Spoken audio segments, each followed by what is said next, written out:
This morning, Harvard University is fending off cuts to its funding and orders to turn over information on its international students to Homeland Security. This is now the second Ivy League school after Columbia University to go on the defensive against the Trump administration. So this morning, we have our 9 News legal expert, Whitney Trailer, with us to break it all down. Thanks for coming in. Sure, it's good to be here. A lot to go over. Yes. Okay, so first, just get us up to speed. Talk about the background that resulted in Harvard seeking a temporary restraining order against the administration. Sure. This is really interesting, and it implicates a lot of different things here. You're talking about government intervention, First Amendment, academic freedom.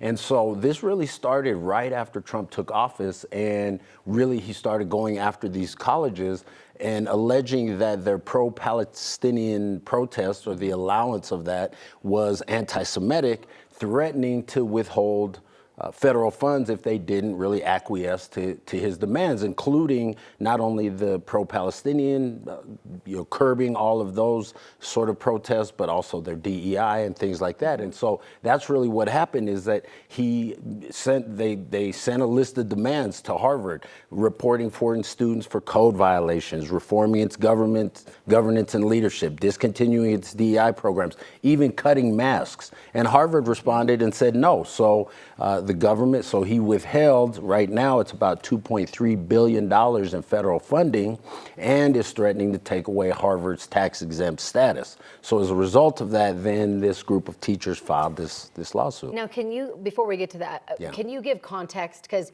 you hear $2 billion, but this is Harvard. Yeah. Is that kind of like a drop in the bucket in comparison to what they have? That's a great point, because Harvard has $53 billion in endowments. So it's got the largest endowment in the country. So in a way it is, but Harvard is saying, look, this money is specifically for science and medical research. Okay. And so as a result, these schools don't like to really get into their endowments. So they said there could be cuts if this actually sticks. And you were saying this could be up to like $9 billion, right? So right, over $2 billion. Correct. Over in terms of grants and contracts over the next few years, it could amount to $9 billion, which is why the teachers filed the lawsuit. So let's talk about that right now. A group of faculty actually filed a lawsuit to stop the Trump administration from cutting funding. Tell us about the status of that case. Yeah, so they just filed on Friday in Boston federal court, and they're essentially saying, hey, this was a violation of the Administrative Procedures Act, because when you take an action like this, the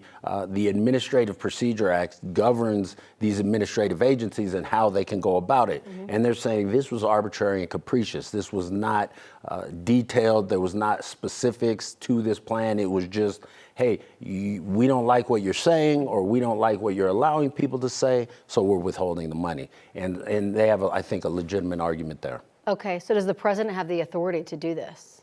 That's going to be the question to be answered, right? So they're saying the president did this under Title VI, and Title VI says it's an anti-discrimination law that applies to entities receiving federal funding. So if you're receiving federal funding, you have to comply with these anti-discrimination laws.